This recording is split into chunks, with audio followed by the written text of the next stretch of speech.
Now available in paperback and e-readers, Spellbound, A Darker Shade of Black. Get your copy today at your favorite online bookseller. The 1980s appeared to be a period of great progress for foundational Black Americans. However, in that period, sadly, we didn't make that much progress as related to life because of issues we had as related to conformity. Now, in a previous video, I talked about how conformity became an obsession for many Black people. And this obsession with conformity basically wound up regressing the Black community and keeping it from being able to make progress in a period where we had the most freedom.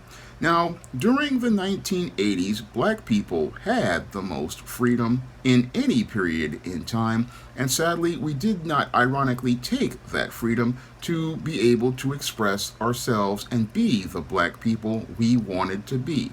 No, when it came down to Black people in the 1980s, there was this obsession with conformity, and this obsession with conformity to the point where people were looking to fit themselves into these black boxes that would be acceptable to white people. This is something I go in depth on in my novel, Spellbound, as related to the spellbound mindset many Black people adopted. And as they adopted the spellbound mindset, they were on a quest for white acceptance that they learned during the Civil Rights Movement. Now, during the Civil Rights Movement, many Black people started looking to get tangibles in exchange for their vote and their tax dollars, and were looking to get equal rights and equal protections under the law they were not allowed to have during Jim Crow in the South and during the discrimination that people endured in the North. And as people were looking to protest, to fight for their civil rights, to receive equal rights, sadly, a lot of us got derailed by the whole integration process and derailed by the integration process because a lot of us stopped looking to get the tangibles as related to our tax dollars and being brought back to our areas to improve the quality of our schools, the quality of our roads, and give us access to public locations like libraries. No, instead of giving us that type of money, what a lot of Black people wanted to do was get social white acceptance, and that social white acceptance was something many Black people desired more than life itself. And as they desired this social acceptance, this is where integration wound up derailing foundational Black Americans in our place to get what was due to us as related to what we went out here and did to contribute to this country. No, what happened with Black people is as we came out of the Civil Rights Movement, and it went from a movement that was looking to move Black people forward as related to getting us what was equally right for us, to a quest for getting what was socially acceptable as related to allowing us to move forward in white social circles. And as we looked to move forward in white social circles, there was a small contingent of Black people who got caught up in an obsession with white. And as they got caught up in this obsession with white, this is how they became spellbound, because they wanted to fit themselves into these black boxes that would be acceptable to white people so that they could move forward socially in society without ever thinking about the economics or other issues that Black people would have that would hinder them from being able to have their freedom. Now, this group of individuals who were spellbound, these individuals were obsessed with white acceptance and basically had turned white people into deities to the point where, as they were again worshiping these white people, they were willing to do anything to get that acceptance and approval from white people, and do anything to get that acceptance and approval from white people, to the point where they would even go to the point where they would go out here and look to oppress other Black people, look to oppress other Black people, and look to make them fit into their standards for society. That is the core of what happened to a lot of black people in the 1980s. Now, in the 1980s, again, there was a whole culture of conformity, and in that culture of conformity, this is where a lot of black people became very harsh towards other black people. And as they were harsh towards other black people, it was all about making sure that they fit into the world that was be acceptable to white people and be acceptable to make their world smooth so that world, they wouldn't have any problems with white people. That's what the spellbound black people were doing, again, creating this whole order, a whole order of looking to, again, wage campaigns against other black people to the point where we were, again, participating in violence on each other, again, looking to force people to fit into the imagined standard that they had as related to being black, look to fit into these roles that they figured were acceptable to being black. And this made it where black people didn't have a chance to be able to have the freedom to be themselves. I mean, this need to get white acceptance took away from black people's intangible of freedom, and black people were not allowed to be who they really wanted to be, but they were felt like they were forced to be what people wanted to be. And that's what made life very hard for a lot of brothers and sisters in the 1980s, was this need for this conformity, this obsession with it. And this obsession with it basically made it where people were not only bullying other people, but and coercing other people to make them fit into these standards, but also looking to go out here and put physical hands on other people if they just didn't fit into this whole standard that they believed would get them white acceptance. Now, we were only 25 years coming out of the civil rights movement, and only 25 years coming out of the civil rights movement, a lot of us still were not really understanding what we were doing to ourselves in this quest to go out here and again make progress, and how this quest to make progress was basically setting us back, really setting us back, because as the spellbound mindset was messing up our whole frame of thinking, looking for this social acceptance from white people, what we were doing was basically regressing, because what were happening was we had black people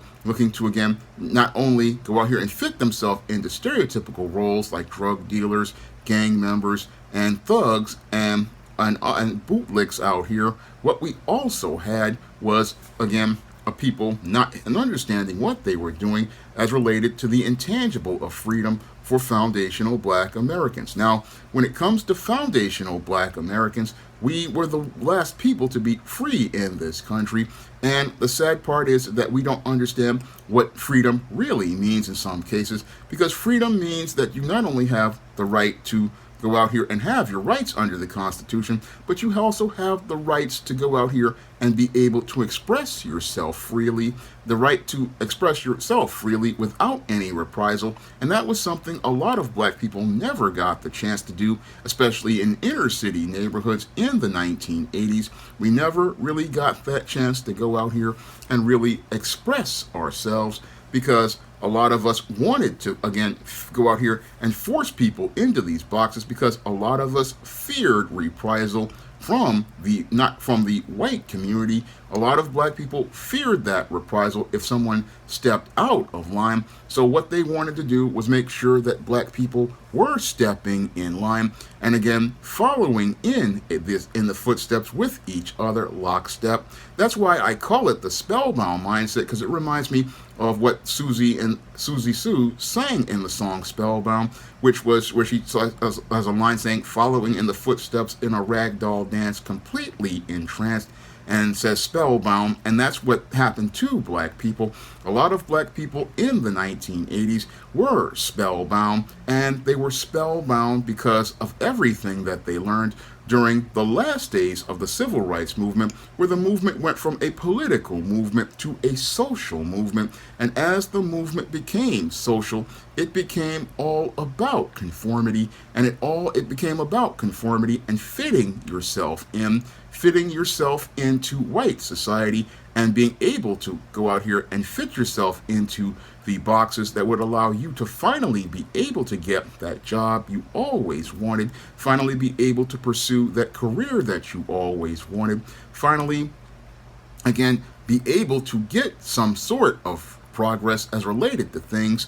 And sadly, as we look to make that progress economically, in some cases, as some people were looking to get these jobs, we were moving backwards socially, and moving backwards socially because what was happening to spellbound black people was they were adopting the same social ideals and social behaviors of the slave master, and as they were adopting the ideals and values of the slave master, instead of giving other black people the opportunity to have the freedom to be themselves, what they wanted to do was, like the slave master, go out here and oppress other black people for not fitting into those black boxes that were acceptable to white people, and looking to ostracize those black people who did not fit into these boxes and punish them because they wanted to, again, make sure that their community did not suffer any reprisals from white people, but the white people that they were looking to avoid getting any reprisal from, in a lot of cases, was in their head, because they basically had an imaginary white person in their mind. But that didn't stop them from dehumanizing other black people.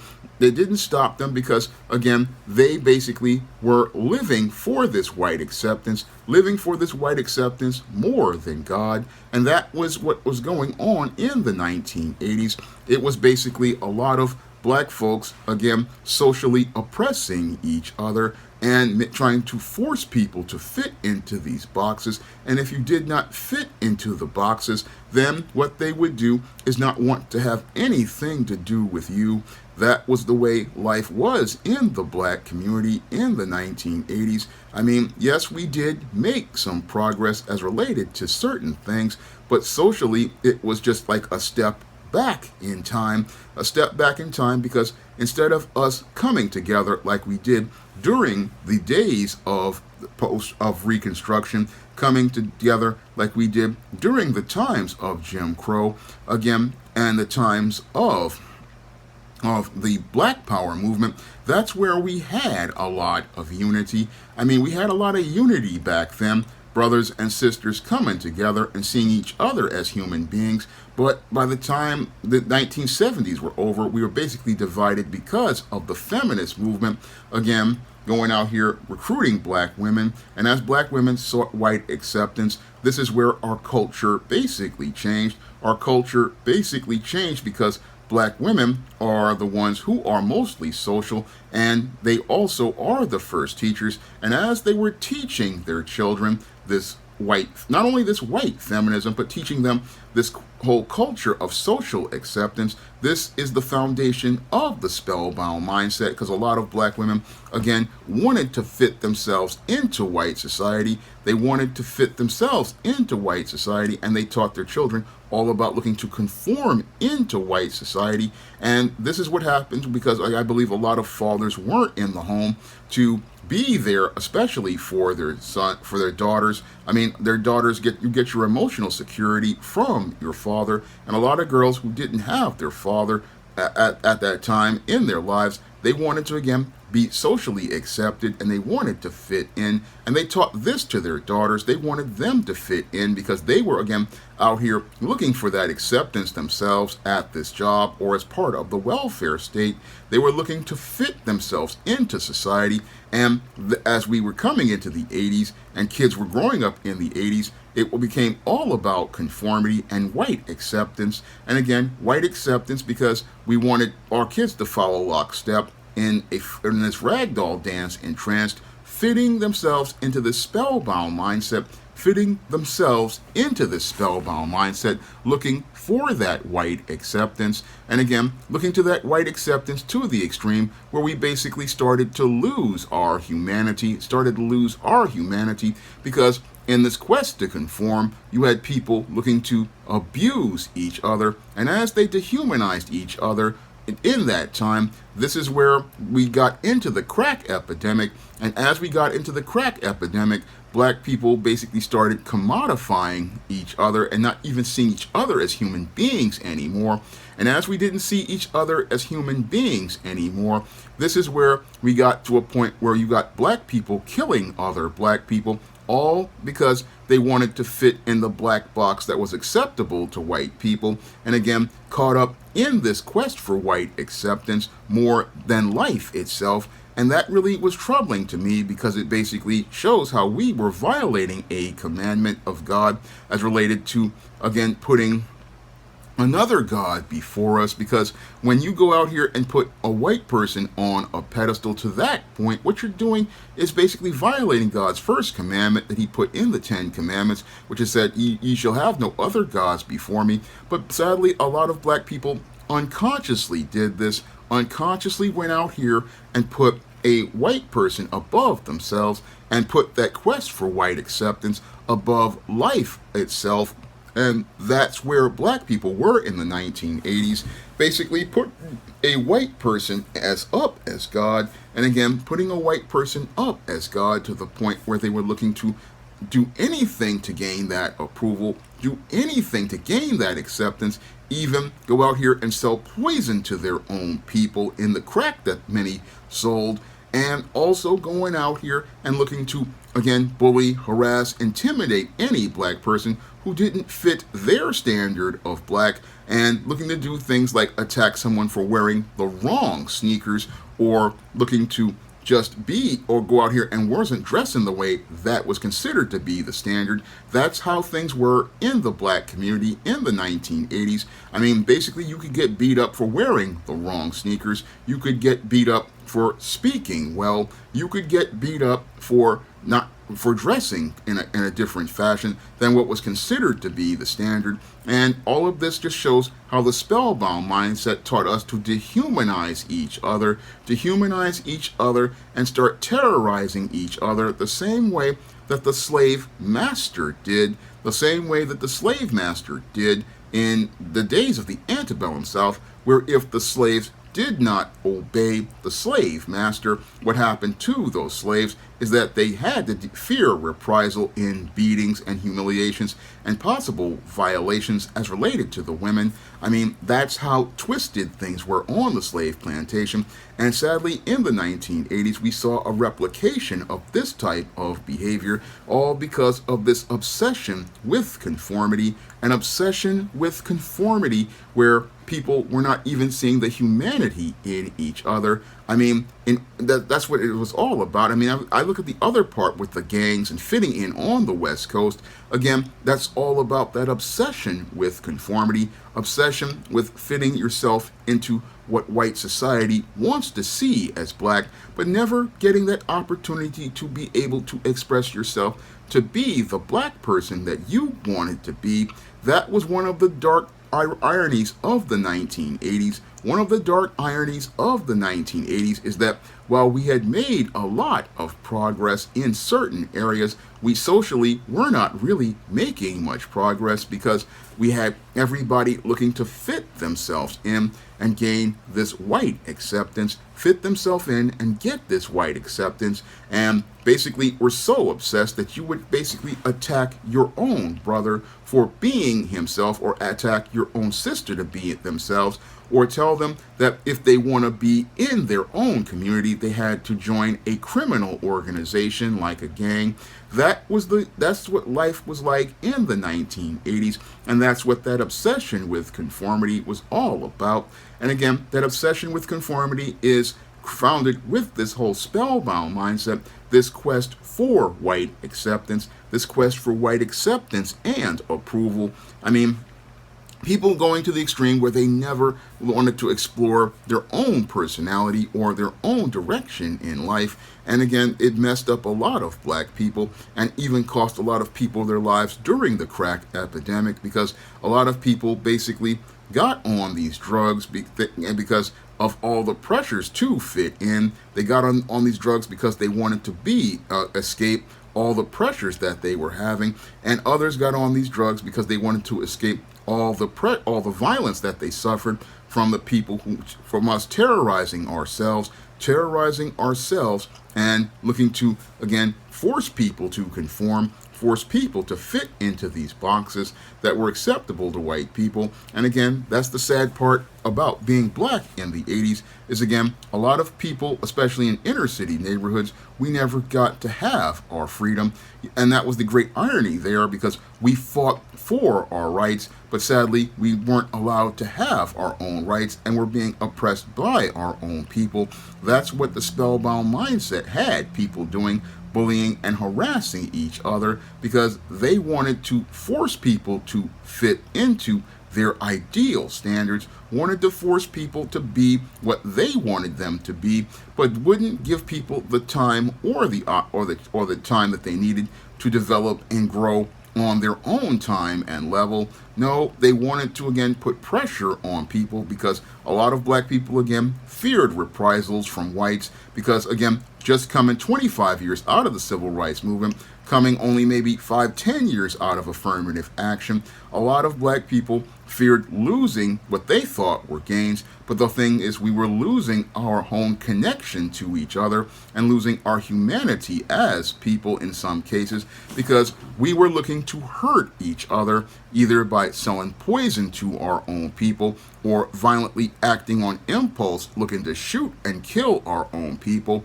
That's the sad part that came out of the whole 1980s. I mean, all the ideals of the Black Power movement of the 1970s were basically forgotten, because as black women got caught up in their hypergamy, and some of these black males got caught up in their hypergamy, they were looking to elevate their social status and were ruthlessly looking to do this.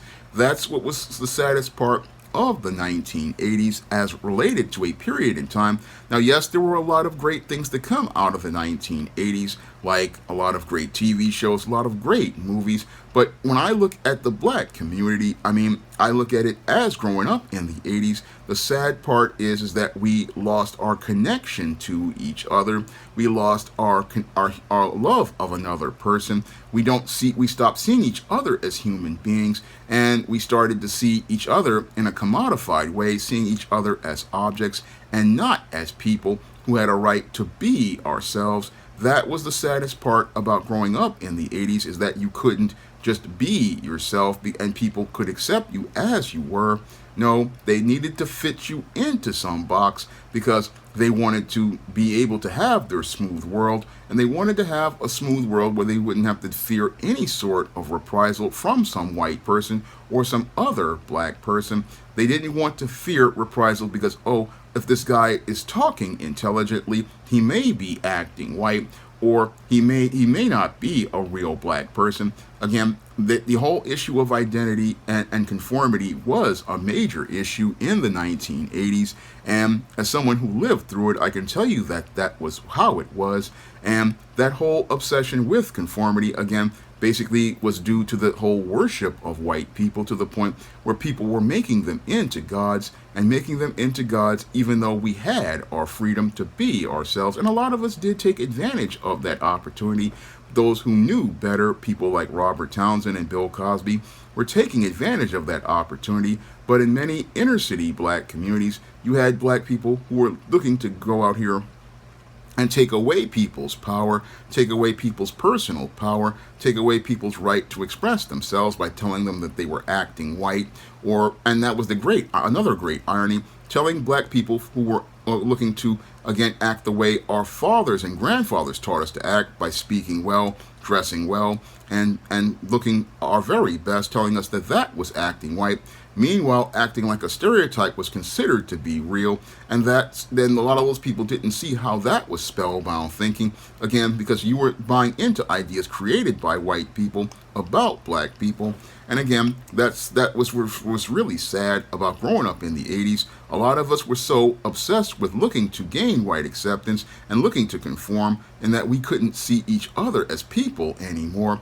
No, it was all about getting that pat on the head from a white person and getting that approval of the imaginary white person in our heads, that we couldn't see the greatness of being black, or see the beauty of being black, or be able to expand on the progress we made as related to expanding our culture. I mean, our culture was basically at an apex in the 1980s as our people were free to be themselves, but sadly we had a lot of sellouts like the NWA come along and basically started regressing that progress because they wanted to conform. They wanted to fit black people back into those black boxes that were acceptable to white people, and they wanted to be the overseers over the black community and oversee the black community to make sure that black people did not go out here and make that progress as related to our personal and spiritual growth. That was the other sad part about the black community in the 80s.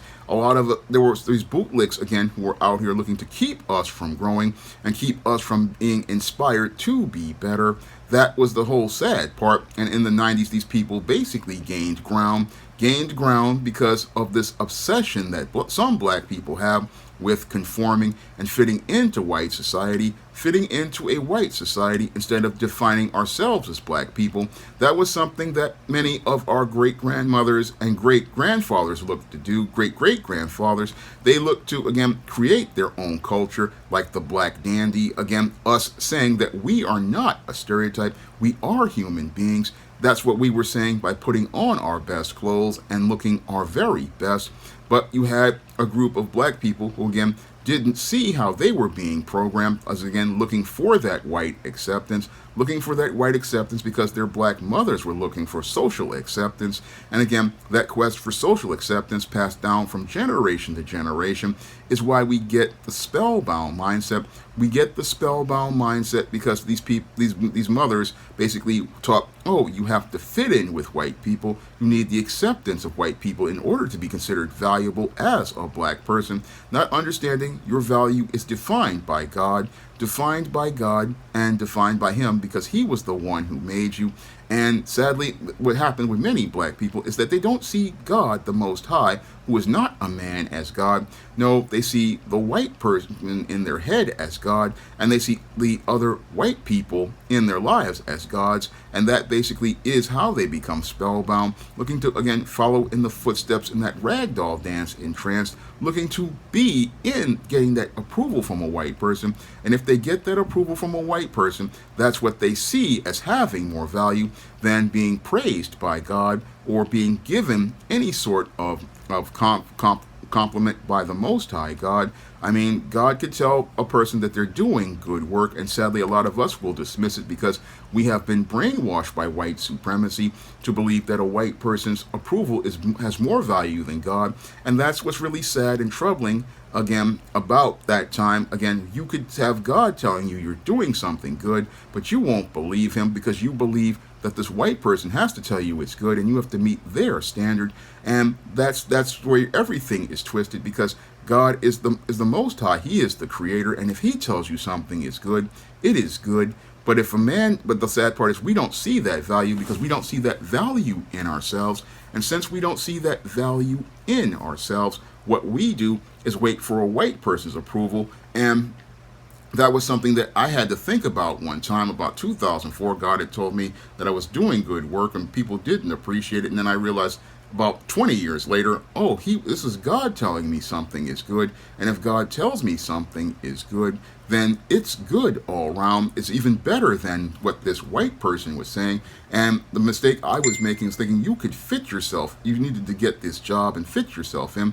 Again, we're not living for the white man. We're living for the Most High God. We are here to do His work and give Him praise. And that's sadly what was the mistake a lot of black people have been making, because they are spellbound. And again, spellbound because this was a culture that was taught to them generation after generation. And part of us taking our power is breaking out of that mindset, and being the person God wants us to be. That's what I was talking about in depth with the Matilda character in Spellbound. She was basically one of those girls who was being bullied because she was being herself, and again following the standards that her mother taught her as related to being a girl who served God. But then she was being bullied and harassed for this, and eventually had to again turn herself into looking like a goth in order to get people to leave her alone, again because in order to have your freedom, again, you have to be, with black people, sadly, a lot of us have to be completely ostracized from society, because the only way we can have our freedom to be ourselves is to walk away from that whole culture, the whole black culture that basically is anti-black culture, because we are basically adopting the same mindset of the Ku Klux Klan, again, terrorizing our own people and dehumanizing our own people in an effort to make them conform. And again, that's all part of the dark culture of the 1980s, the underbelly of the culture nobody wants to talk about, because everybody thinks that the 80s were this rosy golden period. No, it wasn't really a rosy golden period, especially for black people. No, when it came down to foundational black Americans, a lot of us became spellbound, and as we became spellbound, instead of us moving forward, we took steps backward that basically led to the dysfunctional culture that we have right now. Now, if you want to learn more about the spellbound mindset and how it really messes up black people, you can pick up my book, Spellbound, which shows you not only the spellbound mindset, but the darker shade of black, which allows us to be who we really are. You can get that book in paperback and Kindle format on Amazon.com, and you can also get it at other online booksellers like Draft the Digital, Google Play, Barnes & Noble, and big box retailers like Walmart and Target. And you can pick up the other books with Matilda in them. In the Spinsterella series, you can pick up the legendary Mad Matilda, Spinsterella Goth Girl Summer, and Spinsterella on Amazon.com in paperback and Kindle format. And you can also find them at all the other online booksellers that I mentioned. And if you want to see me make more videos talking about the spellbound mindset and black culture, you can drop a donation to the Patreon, the PayPal, or the Cash App by clicking the links in the description box. That's all I have to say for this video. You can comment, rate, and subscribe. Coming to paperback and e-readers, Spinsterella Goth Girl Summer. Take a trip into the macabre world of goth modeling in the new millennium in this all-new Spinsterella story. Pre-order your copy of Spinsterella Goth Girl Summer at Amazon.com and other online booksellers everywhere.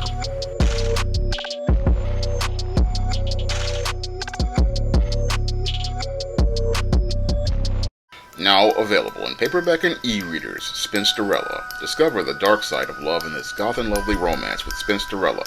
Get Spinsterella in paperback and e-readers at your favorite online bookseller today. Support black-owned and black-operated digital broadcast media. www.niceradionetwork.com. Nice Radio Network, broadcasting 24 hours a day, 7 days a week.